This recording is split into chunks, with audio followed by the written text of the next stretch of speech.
How to upload photos in Google Drive and share link. Hey guys, in today's video, I will show you how to upload photos in Google Drive and share its link.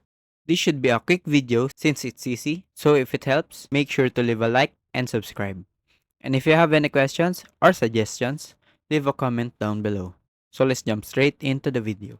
I have here my Google Drive open up, and let us create here a folder to contain my photos. Inside, let us upload a photo by right-clicking or click here on New, then Upload. Once the files are uploaded, we can click here on the folder and select Share. This window will appear and you can see here that this folder can be accessed when other person uses this link. We can also change what the other person can do when they access this folder. They can just view the files and download it, or they can edit or add files here. When you set this up, click here on Copy Link. I will open my incognito to show here and paste the link.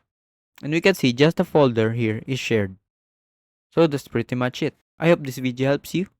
And once again, leave a like, share, and subscribe to my channel. Thank you guys.